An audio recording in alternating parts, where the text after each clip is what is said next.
Hello बच्चों, good morning and you are watching Jagriti online learning app. बच्चों, अपने जो क्लास 11th में जो टॉपिक था केमिकल बॉन्डिंग के अंदर ऑक्टेट रूल अपन ने कंप्लीट कर लिया था। ये बहुत ज़्यादा इम्पोर्टेंट था ऑक्टेट रूल। इस पे क्वेश्चन बन सकता है, what is the octet rule and give the examples of octet rule and the limitations of octet rule. तो लिमिटेशंस में आपको बता रखी है मैंने। इसके अलावा अपन ने जो है इस टॉपिक में ऑक्टेट रूल क्या होता है, लुइस और कौशल ने मिलके दिया था ये ऑक्टेट रूल, उसके बारे में कर लिया था। इसके बाद में आज अपन नया टॉपिक स्टार्ट करते हैं। केमिकल बॉन्डिंग चैप्टर का नाम है और इसी में एक टॉपिक आता है अपना टाइप्स ऑफ बॉन्ड। तो ये करते हैं अपन टाइप्स ऑफ बॉन्ड। तो types of bond octet rule के ऊपर ही बेस्ड है कि भाई कोई मॉलिक्यूल जो बनता है बॉन्ड से बनता है और बॉन्ड किस से टाइप के हो सकते हैं वो अपन को पढ़ना ज़रूरी है। तो टाइप्स ऑफ बॉन्ड कौन कौन से हैं, अपन तीन टाइप के बॉन्ड बताएंगे, ए बी सी, जिसमें ए तो आ जाएगा कोवैलेंट बॉन्ड। ये कौन सा बॉन्ड है? Covalent bond. बी अपना जो आएगा वो आएगा कोऑर्डिनेट बॉन्ड, कोऑर्डिनेट बॉन्ड। ये कोवैलेंट का ही एक टाइप मान सकते हैं आप, कोऑर्डिनेट बॉन्ड। और तीसरा जो आएगा इसमें वो आएगा आयोनिक बॉन्ड, आयोनिक बॉन्ड। तो ये तीन टाइप के बॉन्ड होते हैं, इन तीनों के बारे में अपन आज पढ़ेंगे। तीनों टॉपिक क्लियर करते हैं आज। तो आयोनिक बॉन्ड का एक और नाम है इलेक्ट्रोवैलेंट बॉन्ड, इलेक्ट्रोवैलेंट बॉन्ड। ये बॉन्ड है, इसके बारे में सबसे पहले अपन स्टार्ट करते हैं कोवैलेंट बॉन्ड से। कोवैलेंट बॉन्ड वो बॉन्ड होता है जिसमें शेयरिंग ऑफ इलेक्ट्रॉन से मिलके कोई बॉन्ड बनता है। कुल मिला के इलेक्ट्रॉनों की जो शेयरिंग होती है उससे अगर कोई बॉन्ड बनता है तो उसको अपन क्या नाम देंगे? Covalent bond. अब इसी में कोवैलेंट बॉन्ड के एग्जांपल्स पढ़ लेते हैं। कोवैलेंट बॉन्ड क्या होता है? तो फर्स्ट हेडिंग क्या है? Covalent bond. if two or more element or more element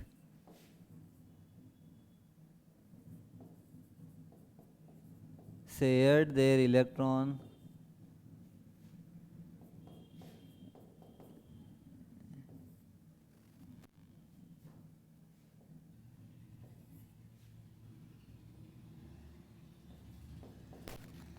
their electron, then bond is known as bond is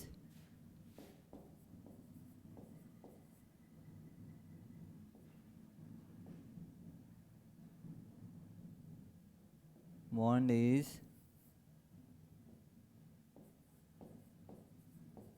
known as covalent bond, covalent bond। तो शेयरिंग करके अगर कोई बॉन्ड बनता है उसको अपन क्या बोलते हैं? Covalent bond.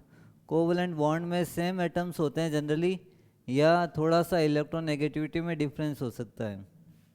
In this bond, in this bond element में बी सेम, एलिमेंट में बी सेम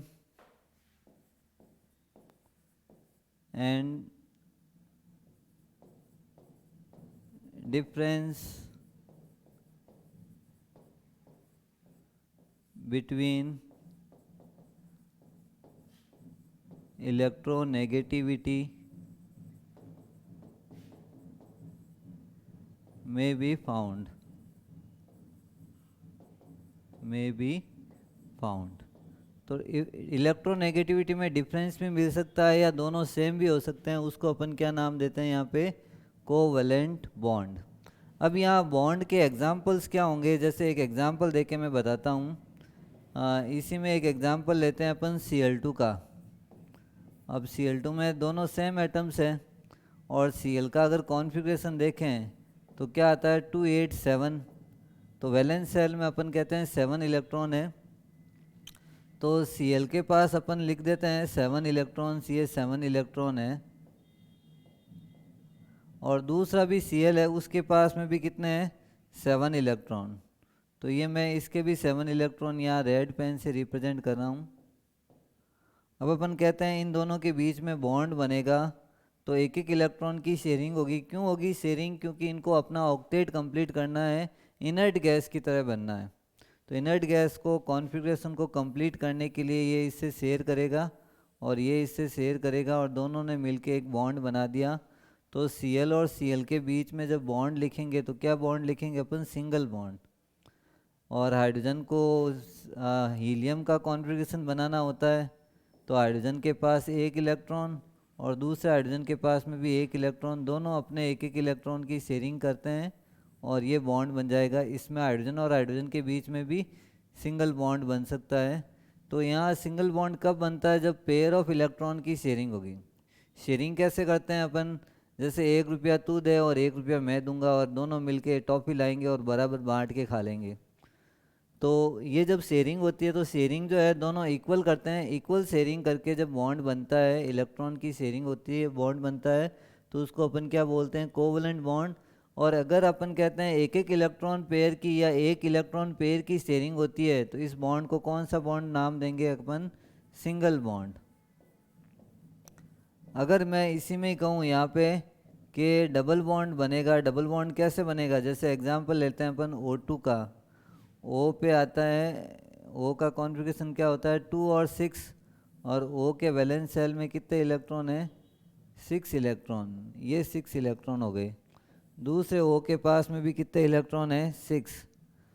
और ये 6 इलेक्ट्रॉन हो गए। और 6 इलेक्ट्रॉन की जब आपस में शेयरिंग करेंगे अपन तो ये इसने शेयर कर लिया और ये इसने शेयर कर लिया। शेयर करके यहाँ पे अपन बोल रहे हैं दो पेयर ऑफ इलेक्ट्रॉन की शेयरिंग हो रही है, double pair of electron shared हो रहा है। तो यहाँ जो बॉन्ड बनेगा ये डबल बॉन्ड बनेगा। तो O और O के बीच में जो बॉन्ड बनेगा वो कौन सा बॉन्ड होगा? Double bond. Double bond. तो ये डबल बॉन्ड कैसे बनता है? एक और बता रहे हैं अपन ट्रिपल बॉन्ड का। N2 के बीच में, N के पास में वैलेंस सेल में कितने होते हैं? अगर N की बात करें तो N के पास 2 और 5, वैलेंस सेल में कितने इलेक्ट्रॉन है? 5 इलेक्ट्रॉन। और 5 इलेक्ट्रॉन को अपन ऐसे रिप्रेजेंट कर सकते हैं 1 2 3 4 5। दूसरे N के पास में भी कितने इलेक्ट्रॉन है? 5 इलेक्ट्रॉन। तो 1 2 3 4 5। अब इनको करने कितने? ऑक्टेट कंप्लीट करना है, 8 पूरे करने हैं। तो 8 इलेक्ट्रॉन करने के लिए ये क्या करेगा? 3 इलेक्ट्रॉन की शेयरिंग करेगा। तो इनके बीच में जो शेयरिंग हुई है वो कितने कितने इलेक्ट्रॉन की हो गई? 3 इलेक्ट्रॉन की हो गई। 3 इलेक्ट्रॉन पेयर की शेयरिंग हुई। पेयर में 3 इसके खुद के हैं, 3 सामने वाले के। अब सामने वाला और इसमें दोनों से मिलके ये क्या बन रहा है? बॉन्ड बन रहा है। तो ये ट्रिपल बॉन्ड बनेगा। N और N के बीच में जो बॉन्ड बनेगा उसको कौन सा बॉन्ड बोलेंगे अपन? Triple bond. तो अपन को ये ध्यान होना चाहिए, अगर सिंगल पेयर ऑफ इलेक्ट्रॉन की शेयरिंग होती है तो सिंगल बॉन्ड बनेगा, डबल पेयर ऑफ इलेक्ट्रॉन की शेयरिंग होगी तो डबल बॉन्ड बनेगा, और ट्रिपल पेयर ऑफ इलेक्ट्रॉन की शेयरिंग होगी तो ट्रिपल बॉन्ड बनेगा। जनरली कोवलेंट कंपाउंड जो होते हैं, ये कोवलेंट बॉन्ड से जो कंपाउंड बनते हैं ये डाई एटॉमिक भी हो सकते हैं और पॉली एटॉमिक भी हो सकते हैं। पॉली एटॉमिक का मतलब क्या हो गया? 2 से ज़्यादा एटम। जैसे इसका एक एग्जांपल अपन पॉली एटॉमिक का भी एक दे देते हैं ताकि अपन को ये कन्फ्यूजन नहीं रहे पॉली एटॉमिक वर्ड का मतलब क्या होता है। तो पॉली एटॉमिक का मतलब होता है कि 2 से ज़्यादा एलिमेंट की जब शेयरिंग होती है तो पॉली एटॉमिक। जैसे एग्जांपल ले लेते हैं अपन CH4। एक कार्बन है और 4 हाइड्रोजन है। कार्बन के वैलेंस सेल में 4 इलेक्ट्रॉन, 1 2 3 और 4। और हाइड्रोजन के पास कितने हैं? अपन कह रहे हैं 1 इलेक्ट्रॉन। ये हाइड्रोजन, हाइड्रोजन, हाइड्रोजन और हाइड्रोजन, इनके पास 1 1 इलेक्ट्रॉन। जब इनको बॉन्ड बनाना होता है तो ये चारों इलेक्ट्रॉन इससे शेयर हो जाते हैं। लेकिन कार्बन से, हाइड्रोजन का कार्बन के साथ 2 2 इलेक्ट्रॉन की शेयरिंग होगी। तो ये कार्बन ने तो 4 वैलेंसी कर ली लेकिन हाइड्रोजन की वैलेंसी 1 ही हुई। तो ये पॉली एटॉमिक मॉलिक्यूल्स होते हैं जिसमें 2 से ज़्यादा एलिमेंट अगर अवेलेबल होते हैं तो इनको पॉली एटॉमिक मॉलिक्यूल बोलते हैं। और ये N2O2 Cl2H2 जो मैंने बनाए हैं इनको अपन क्या बोलते हैं? Diatomic molecule. तो डाई एटॉमिक में 2 एलिमेंट, लेकिन पॉली एटॉमिक में 2 से ज़्यादा एलिमेंट मिलके बनाते हैं और ये बॉन्ड इस टाइप से बनता है इसमें। तो शेयरिंग ऑफ इलेक्ट्रॉन से बॉन्ड बनता है उसको कोवलेंट बॉन्ड बोलते हैं। सिंगल बॉन्ड किसको बोलते हैं, डबल किसको बोलते हैं, ट्रिपल किसको बोलते हैं, ये अपन ने बता दिया। Covalent compound generally non polars nature के होते हैं। ये वाटर में इनसॉल्युबल हो सकते हैं लेकिन ऑर्गेनिक सॉल्वेंट में ये सॉल्युबल हो सकते हैं। तो नॉन पोलर नेचर का मतलब है पोलरिटी हल्की सी कम होती है। पोलरिटी कम होती है, इसके बेस पे अपन कहेंगे कि इनकी सॉल्युबिलिटी भी वाटर में कम रहेगी, लेकिन किसके साथ सॉल्युबिलिटी ज़्यादा रहेगी, नॉन पोलर सॉल्वेंट के साथ ज़्यादा रहेगी। तो यहाँ अपन लिखते हैं इसके बारे में, if single pair of electron is shared in the bond, then it is known as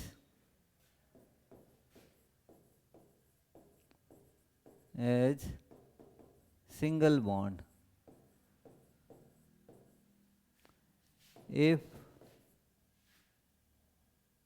two pair of electron is shared, then it is known as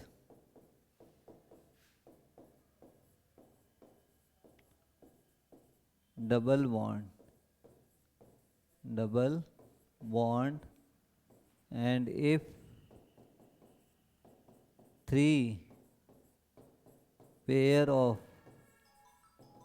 electron is shared,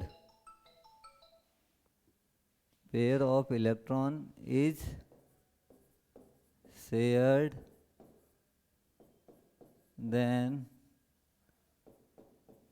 it is known as triple bond.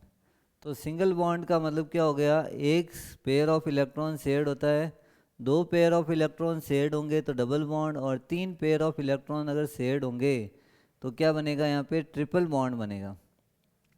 तो single bond, double bond और triple bond कैसे बनता है ये अपन ने बता दिया, और इसके एग्जांपल्स भी बता दिए और डॉट स्ट्रक्चर भी बना के बता दिए, ताकि आपको इजीली ये टॉपिक समझ में आ जाए, क्लियर हो जाए, ये चीज़ हो जाए। तो यहाँ अपने कोवलेंट बॉन्ड जो है वो एक फिनिश होता है। कोवलेंट बॉन्ड के बाद में एक जो नेक्स्ट टॉपिक आता है अपना, कौन सा आएगा, कोऑर्डिनेट बॉन्ड। तो अपन बात करते हैं न्यू टॉपिक पे, कोऑर्डिनेट बॉन्ड। टॉपिक का हेडिंग लगा लेते हैं, कोऑर्डिनेट बॉन्ड।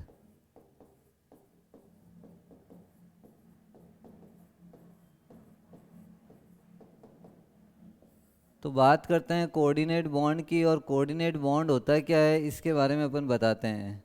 देखो, कोऑर्डिनेट बॉन्ड जो है वो एक कोवलेंट का ही टाइप है। कोऑर्डिनेट बॉन्ड किसका टाइप है, कोवलेंट का ही टाइप है। इसमें अपन कहते हैं कि भाई कोवलेंट बॉन्ड तो शेयरिंग ऑफ इलेक्ट्रॉन से बनता है, ये भी शेयरिंग, लेकिन शेयरिंग में अपन ने बताया था एक एक इलेक्ट्रॉन दोनों का होता है, एक इसका होता है और एक सामने वाले का होता है। तो इसमें लेकिन दोनों इलेक्ट्रॉन एक जने के ही होंगे, दोनों रुपए एक जना ही देगा, लेकिन शेयर दोनों करेंगे।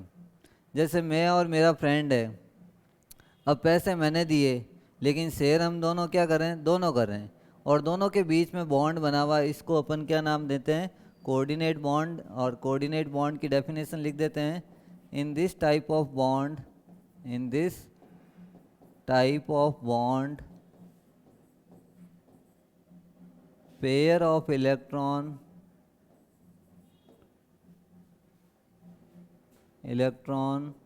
from one atom is shared by both atom, that is known as coordinate bond, coordinate bond. तो कोवलेंट का एक पार्ट है ये कोऑर्डिनेट बॉन्ड, इसमें दोनों इलेक्ट्रॉन देगा एक जना लेकिन शेयर दोनों करेंगे, उसको अपन नाम देते हैं कोऑर्डिनेट बॉन्ड। हालांकि 12th में एक चैप्टर है कोऑर्डिनेट बॉन्ड के नाम से, कोऑर्डिनेट कंपाउंड के नाम से। तो ये जो कंपाउंड बनता है इसमें अपन देखते हैं एक एग्जांपल देके, जैसे यहाँ पर एक एग्जांपल दे रहे हैं कोऑर्डिनेट बॉन्ड का O3 और SO2 या SO3 भी लिख सकते हैं, SO2 भी लिख सकते हैं, ये सारे कोऑर्डिनेट बॉन्ड के एग्जांपल है। O3 का स्ट्रक्चर कैसे बनेगा, ये O ले लिया यहाँ पे central atom, O double bond O, और ये एक कोऑर्डिनेट बॉन्ड बनाया O के साथ। तो इसमें अगर इसका लेविस स्ट्रक्चर बनाना है मेरे को तो इस टाइप से बनाएंगे, O O और O, 3 O हो गए। अब इसमें जो सेंट्रल एटम है उसके पास कितने इलेक्ट्रॉन है, अपन कह रहे हैं इसके पास है 6 इलेक्ट्रॉन। तो मैं क्रॉस कर रहा हूँ यहाँ पे 6 इलेक्ट्रॉन को, ये 6 इलेक्ट्रॉन हो गए। अब बाकी के जो दोनों हैं उनके पास में भी 6 है, 1 2 3 4 5 6, ये 6 हो गए। और इसके पास में भी कितने हैं, 6 इलेक्ट्रॉन है, ये 6 इलेक्ट्रॉन हो गए। अब इनको करने कितने हैं, सबको 8 करने ताकि सब स्टेबल हो जाए। करने के लिए ये तो क्या करता है, ये इसके साथ शेयर कर लेता है दोनों इलेक्ट्रॉन, और ये इसके साथ में भी शेयर कर लेता है। तो दोनों के पास 8 तो हो गए, लेकिन वो बच गया। अब वो कह रहा है मैं मेरे 8 कैसे करूं, अगर मैं अपने इलेक्ट्रॉन शेयर करूं तो फिर बॉन्ड वैलेंसी गड़बड़ हो जाएगी, अब बॉन्ड गड़बड़ हो जाएगा। तो ये क्या करता है, अपने दोनों इलेक्ट्रॉन जो सेंट्रल एटम वाला है ये इसके साथ शेयर कर लेता है, इसको देने की ज़रूरत नहीं है। दिए किसने हैं, रेड वाले ने अपने इलेक्ट्रॉन दिए हैं, लेकिन शेयर कौन कर रहा है, दोनों कर रहे हैं। तो यहाँ एक कोऑर्डिनेट बॉन्ड बना है, कोऑर्डिनेट बॉन्ड जो डोनेट करता है, तो डोनेट करता है वहाँ से एरो जाएगा, और जो लेता है रिसेप्टर होता है, एक्सेप्ट करता है, उसकी तरफ एरो जाता है। तो ये बीच वाला जो है डोनर एटम है, और ये साइड वाला जो है वो रिसेप्टर एटम हो गया।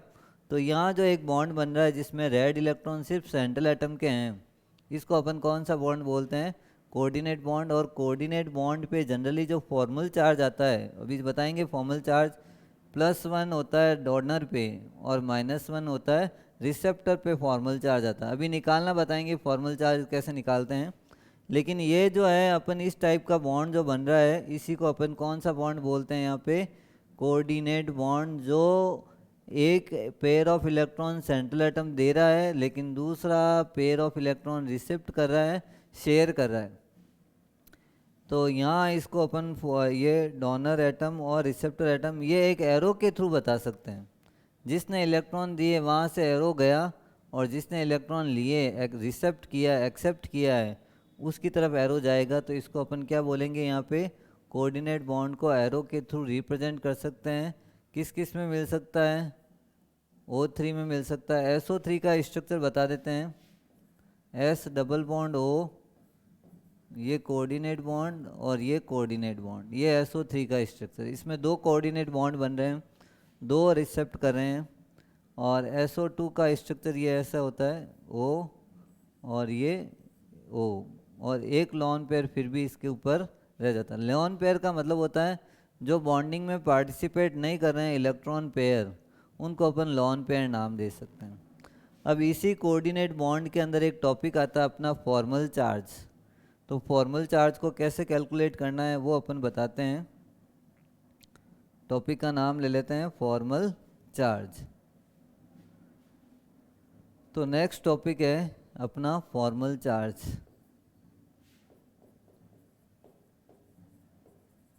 फॉर्मल चार्ज, फॉर्मल चार्ज को अपन किस से रिप्रेजेंट करेंगे, FC से। तो FC से कैसे रिप्रेजेंट करना है, अपन को क्या बताना है। फॉर्मल चार्ज हमेशा कोई एक एलिमेंट पे, एक पॉली एटॉमिक मॉलिक्यूल के अंदर हर एक एलिमेंट पे जो चार्ज अवेलेबल होता है उसको अपन क्या बोलते हैं, फॉर्मल चार्ज। तो इसकी डेफिनेशन लिख देते हैं, charge present on, charge present on the element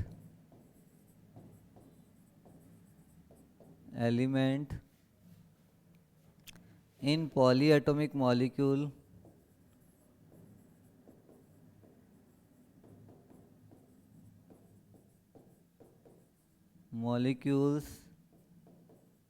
is known as formal charge. तो ये एक पॉलीएटॉमिक मॉलिक्यूल में जो एलिमेंट पे, हर एक एलिमेंट पे जो चार्ज अवेलेबल होता है उसी को अपन क्या नाम देते हैं, फॉर्मल चार्ज। और कैलकुलेट कैसे करते हैं, फॉर्मल चार्ज का एक फॉर्मूला है, formal charge of element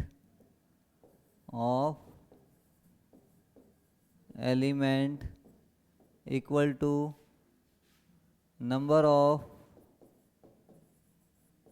valence electron in the element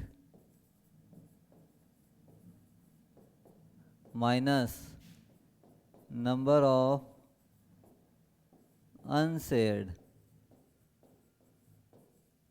electron minus half into number of shared electron। इसी को अपन क्या बोलते हैं, फॉर्मल चार्ज किसी भी एलिमेंट का। एक एग्जांपल देके बताएंगे O3 पे कितना फॉर्मल चार्ज आएगा। ये O3, ये इसका डायग्राम इससे पहले मैंने बताया था। O3 में 3 एलिमेंट है, फर्स्ट, सेकंड और थर्ड। ये मैंने नंबर भी लगा दिए, फर्स्ट, सेकंड, थर्ड। इन तीनों पे अपन फॉर्मल चार्ज निकालेंगे। तो फॉर्मल चार्ज FC फर्स्ट का मतलब सेंट्रल एटम वाले का फॉर्मल चार्ज निकालना है। Number of valence electron in the element, तो इसके वैलेंस सेल में कितने इलेक्ट्रॉन होते हैं, 6। ऑक्सीजन के जनरली वैलेंस सेल में 6 इलेक्ट्रॉन होते हैं। 6 minus number of unshared electron. तो प्रीवियस पेज पे वापस आते हैं। अनशेयर्ड ये वाले डॉट है जो शेयर्ड नहीं कर रहे हैं, जो शेयर्ड नहीं करें। ये तो शेयर्ड हैं, ये भी शेयर्ड हैं, 2 और 2 और 2 ये शेयर्ड हैं। तो नंबर ऑफ अनशेयर्ड इलेक्ट्रॉन तो कितने हैं, 2 इलेक्ट्रॉन ही हैं। ये दोनों इलेक्ट्रॉन शेयर्ड नहीं कर रहे हैं। तो यहाँ अपन क्या लिखेंगे, 6 minus 2 minus half into number of shared electron. वापस प्रीवियस पेज पे आते हैं। देखो शेयर्ड इलेक्ट्रॉन कितने हैं, 2 तो ये रहे रेड वाले, 2 ब्लैक वाले, 2 और 2 कितने हो गए, 4, और 2 ये जो है क्रॉस वाले इधर रेड वाले। तो टोटल 6 इलेक्ट्रॉन शेयर्ड है। तो अपन वापस उसी पेज पे जाते हैं, हाफ इंटू 6। तो अपने पास फॉर्मूले में क्या आया, 6 माइनस 2 माइनस 3। तो अपन लिख सकते हैं 6 माइनस 5 इक्वल टू +1 चार्ज। इसका मतलब सेंट्रल एटम फर्स्ट वाले एलिमेंट पे कितना चार्ज अवेलेबल है, +1। अब यही अगर FC2 का निकालना है, किसका निकालना है, FC2। तो FC2 ये वाला है, इसके पास सेंट्रल एटम पे कितना चार्ज है, कितना इलेक्ट्रॉन है, 6 ही है, क्योंकि ये भी ऑक्सीजन ही है और ऑक्सीजन में यहाँ 6 है। अब यहाँ पर अपन कह रहे हैं अनशेयर्ड इलेक्ट्रॉन इसके पास 4 हैं। ये अपन प्रीवियस पेज पे वापस आते हैं आपको बताने के लिए। देखो ये 2 ब्लैक वाले और ये 2 ब्लैक वाले, ये दोनों 2 और 2 कितने हो गए, 4 अनशेयर्ड है। लेकिन शेयर्ड कितने हैं, 1 2 3 4 ही शेयर्ड है। तो टोटल मिला के 4 अनशेयर्ड हो गए और 4 ही शेयर्ड हो गए। तो 4 माइनस हाफ इंटू 4, तो 2 2 जा 4। तो मेरे पास बचा 6 माइनस 6 और इजिकल टू चार्ज कितना आ गया, 0। और यही मेरे को FC3 का निकालना है, थर्ड का निकालना है। तो 6 तो हो गए सेंट्रल एटम पे, माइनस वापस प्रीवियस पेज पे। ये देखो 1 2 3 4 5 6 इलेक्ट्रॉन अनशेयर्ड है, जो शेयर कर ही नहीं रहे। तो इसमें अनशेयर्ड इलेक्ट्रॉन 6 हो गए, minus half into shared electron कितने हैं, 2 ही है। तो 2 इससे कट गया, 6 माइनस 7 इक्वल टू चार्ज कितना आया, -1। तो कहने का मतलब फर्स्ट एलिमेंट पे +1 चार्ज जो डोनर एटम है, और सेकंड पे 0 चार्ज, कोई चार्ज नहीं है, और जो रिसेप्टर है उस पर -1 चार्ज है। ये अपन ने किसका निकाला यहाँ पे, formal charge of element O3 के अंदर निकाला, तीनों एलिमेंट का अलग अलग। ऐसे ही अपन और कर सकते हैं, O3 के अलावा SO3 का निकाल सकते हैं। नेक्स्ट पेज पे करते हैं इसको। SO3 का डायग्राम इस टाइप से है। Example, S double bond O, ये और ये। सल्फर के वैलेंस शेल में 6 इलेक्ट्रॉन होते हैं, और ये 4 ये रहे और 2 ये रहे, 6 हो गए। और बाकी जो लगे हुए हैं इस पे ऑक्सीजन, ऑक्सीजन, ऑक्सीजन और ऑक्सीजन। और ऑक्सीजन के पास में भी कितने इलेक्ट्रॉन हैं? 6 इलेक्ट्रॉन। इसके पास में भी 6 इलेक्ट्रॉन। तो सल्फर यहाँ डोनर एटम है, जो 2 ऑक्सीजन एलिमेंट को इलेक्ट्रॉन अपने डोनेट कर रहा है। तो ये तो ऑक्सीजन के लेने ही पड़ेंगे ब्रैकेट के अंदर, और इसने इसके इलेक्ट्रॉन को शेयर कर लिया। सल्फर के पास हो गए 8, इसने भी अपना 8 कर लिया 2-2 इलेक्ट्रॉन की शेयरिंग करके। लेकिन ये कोऑर्डिनेट बॉन्ड बन रहा है, तो इसमें दोनों इलेक्ट्रॉन सल्फर के ही है। और ये भी एक कोऑर्डिनेट बॉन्ड बन रहा है, तो इसमें भी दोनों इलेक्ट्रॉन सल्फर के ही है। अब अपन को निकालना है किस पे? Formal charge. एलिमेंट के नंबर लगा देते हैं अपन। एलिमेंट के नंबर लगाते हैं 1, 2, 3 और 4। तो अपन इसमें 2 का निकाल देते हैं, बाकी आपको समझ में आ जाएगा इजीली। अगर मेरे को सल्फ़र का निकालना है, तो सल्फ़र का निकालने के लिए क्या करेंगे? फॉर्मल चार्ज ऑफ सल्फ़र, या 1 लिख देता हूँ, 1 लिख दो ताकि कन्फ्यूजन ना आए। 1, 2, 3 से मालूम चल जाएगा। 1 का निकालना, सल्फ़र का निकालना। सल्फ़र के वैलेंस शेल में 6 इलेक्ट्रॉन माइनस अनशेयर्ड इलेक्ट्रॉन तो है ही नहीं, सारे के सारे शेयर्ड है। इसके खुद के पास तो कोई अनशेयर्ड बचा ही नहीं, तो 0 और minus half into number of shared electron. तो शेयर्ड इलेक्ट्रॉन तो 2 ये रहे, 2 ये रहे और 4 ये हैं, तो 4 हो गया यहाँ पे 2। और यहाँ पर नंबर ऑफ शेयर्ड इलेक्ट्रॉन 8 है, सॉरी 4 तो टोटल ये हो गए, 4 तो इधर है, 2 ये है और 2 ये है, टोटल मिला के कितने हो गए? 8 हो गए। तो ये अपन यहाँ पे 8 लिख देते हैं, 8। तो ये 4 से कट गया, तो मेरे पास आंसर आया F6 minus 4 equal to +2 charge आया। सल्फर पे चार्ज कितना आया? +2। अब यहाँ एक इस ऑक्सीजन का निकाल देते हैं, थर्ड का, Fc थर्ड। तो 6 तो है ही है ऑक्सीजन के पास वैलेंस शेल में। 6 में से अनसेड जो बचे में वो 6 है, 6 माइनस 6 और minus half into number of shared electron 2 ही है, तो 2। तो ये आ जाएगा 6 माइनस 7 इजिकल टू -1। तो यहाँ इस ऑक्सीजन पे कितना चार्ज आया? -1।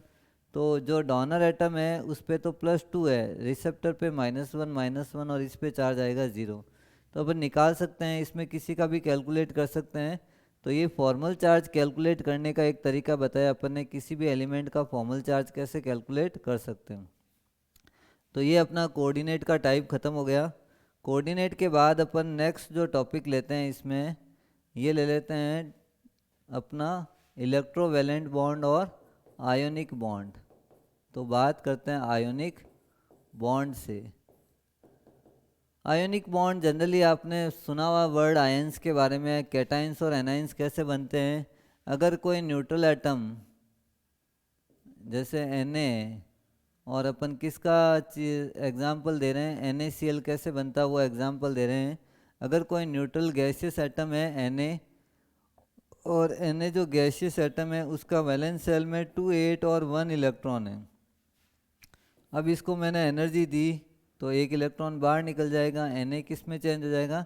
कैटाइन में। तो इसके पास इलेक्ट्रॉन कितना हो जाएगा? 2 और 8, और कितना इलेक्ट्रॉन लूज किया इसने? 1 इलेक्ट्रॉन। तो ये कैटाइन का फॉर्मेशन होगा। अगर किसी न्यूट्रल एटम के वैलेंस शेल से इलेक्ट्रॉन लूज होता है तो किसका फॉर्मेशन हो जाता है? कैटाइन का, क्योंकि इसको अपना ऑक्टेट कंप्लीट करना। ऑक्टेट का मतलब 8 इलेक्ट्रॉन पूरे करने। और Cl का अगर बात करते हैं, Cl गैसियस में है और कॉन्फ़िगरेशन क्या आता है? 2, 8, 7। तो 7 इनके वैलेंस शेल में है। अगर ये 1 इलेक्ट्रॉन गेन करेगा गैसियस में तो चेंज बन जाएगा Cl माइनस, ये अभी गैस में है तो ये भी गैस में है, और इसने क्या किया, इलेक्ट्रॉन गेन किया, तो इसका भी ऑक्टेट कंप्लीट हो गया 288। Generally non metals electron gain करते हैं, मेटल्स इलेक्ट्रॉन लूज करते हैं। तो सोडियम ने तो इलेक्ट्रॉन लूज किया, लेकिन नॉन मेटल्स लाइक क्लोरीन ने इलेक्ट्रॉन क्या किया है, गेन किया है। अब ये दोनों बन गए 28 और ये 288। अब अपन कहते हैं कैटायन गैसियस है, और फिर ये एनायन जो है वो भी गैसियस है।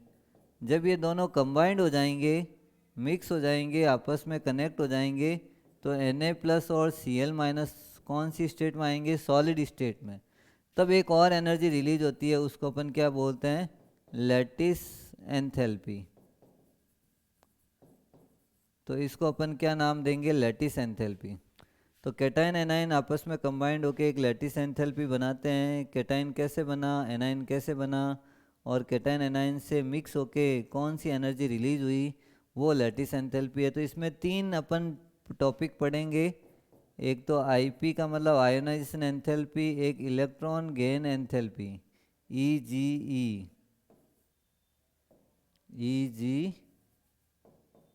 इलेक्ट्रॉन गेन एंथैल्पी, ये पढ़ेंगे। तो तीनों चीज़ समझाएंगे अपन, साथ में ये बताएंगे अपन कि आयोनिक बॉन्ड की डेफिनेशन क्या होती है। तो जब कैटायन, एक कैटायन होना चाहिए आपके पास और एक एनायन, दोनों कैटायन और एनायन जब आपस में कंबाइंड होंगे, एक कैटायन और एनायन जब कंबाइंड होंगे, तो यहाँ इनके बीच में एक स्ट्रॉन्ग इलेक्ट्रोस्टैटिक फोर्स लगेगा। वो स्ट्रॉन्ग इलेक्ट्रोस्टैटिक फोर्स ही कौन सा बॉन्ड है, इनका आयोनिक बॉन्ड है। तो इसकी डेफिनेशंस अपन यहाँ नीचे लिख देते हैं। In between cation and anion, the electrostatic force, electrostatic force between these ions are known as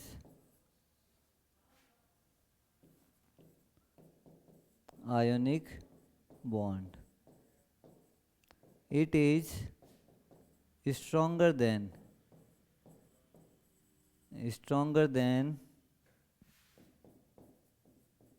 covalent bond.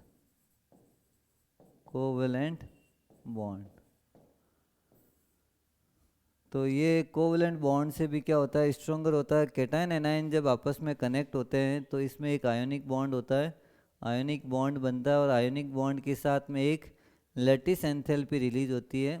अब इनके बारे में बताएंगे, आयोनाइजेशन एंथैल्पी क्या होती है, इलेक्ट्रॉन गेन एंथैल्पी क्या होती है, और लैटिस एंथैल्पी क्या होती है। तो इसके अगले अपन टॉपिक में करेंगे factor affecting ionic bond. Factor affecting ionic bond. तो फैक्टर अफेक्टिंग में क्या क्या आएगा अपने पास, फैक्टर में अपन लिख सकते हैं कि यहाँ पे फर्स्ट जो है, first point, to formation of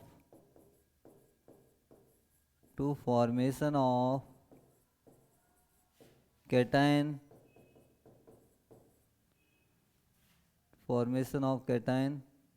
ionisation enthalpy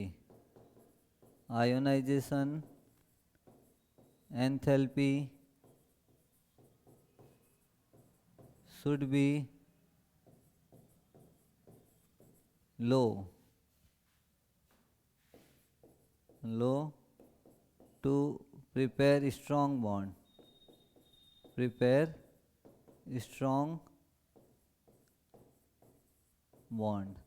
तो अगर आपको स्ट्रॉन्ग बॉन्ड बनाना है तो इसकी आयोनाइजेशन एंथैल्पी कम होनी चाहिए। अगर आपने न्यूट्रल एटम लिया और इसके वैलेंस शेल से इलेक्ट्रॉन को लूज किया और वो किस में कन्वर्ट हो गया, कैटायन में। तो कैटायन में कन्वर्ट करने के लिए उसकी कौन सी एनर्जी लो होनी चाहिए, आयोनाइजेशन एंथैल्पी लो होनी चाहिए। उसी को अपन कौन सा, ये स्ट्रॉन्ग आयोनिक बॉन्ड बना सकता है। सेकेंड पॉइंट लिखेंगे, to prepare anion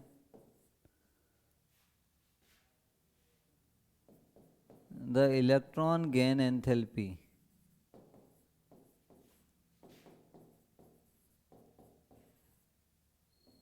should be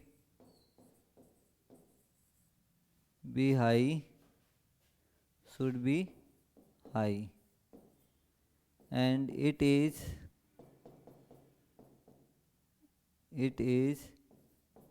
exothermic।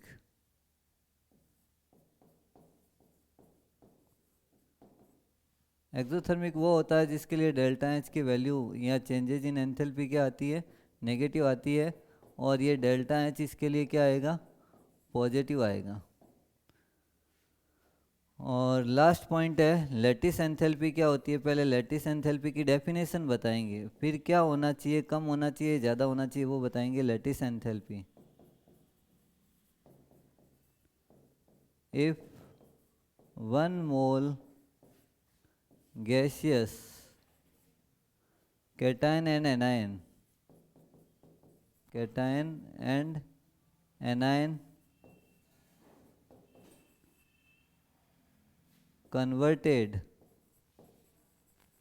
converted into ionic solid, then changes in enthalpy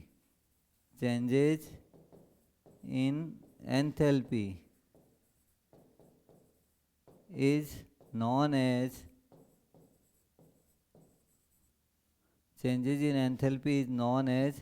lattice enthalpy।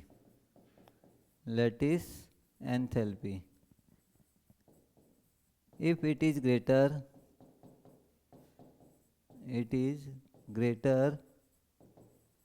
then bond should be strong,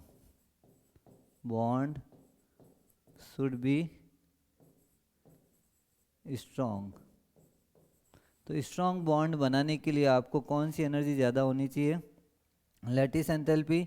और ये बनती कैसे, जैसे एग्जांपल है Na1 मोल है, गैसियस है, और Cl माइनस ये भी गैसियस है। जब ये दोनों कंबाइंड होंगे तो क्या बनेगा, NaCl सॉलिड बन जाएगा। प्लस यहाँ जो एनर्जी रिलीज होगी उसको कौन सी एंथैल्पी बोलेंगे, लैटिस एंथैल्पी। ये जनरली गैसियस से जब ये आता है तो ये जनरली एक्सोथर्मिक होती है। जितना ज़्यादा लैटिस एंथैल्पी ज़्यादा होगी वो बॉन्ड उतना ही ज़्यादा स्ट्रॉन्ग होगा। तो अपने को 3 चीज़ें ध्यान रखनी है। स्ट्रॉन्ग बॉन्ड प्रिपेयर करने के लिए आयोनाइजेशन एंथैल्पी लो होना चाहिए, इलेक्ट्रॉन गेन एंथैल्पी हाई होना चाहिए, और तीसरा लैटिस एंथैल्पी है वो भी क्या होना चाहिए, हाई होना चाहिए। तो बॉन्ड जो बनेगा वो आयनिक बॉन्ड क्या बनेगा, स्ट्रॉन्ग बनेगा। तो आज की क्लास में अपन ने ये तीनों बॉन्ड बता दिए किस टाइप के बॉन्ड है। पुरानी क्लासेज के जितने भी वीडियोज हैं उनको रिवाइज करते रहिए, क्योंकि पुरानी क्लासेज में जो दे रखे हैं वो टॉपिक एक दूसरे से रिलेटेड हो सकते हैं। तो ज़्यादा से ज़्यादा पुराने वीडियोज़ को वॉच कीजिए ताकि आपको अगला टॉपिक ईजिली समझ में आए। Thank you for joining this class. Okay.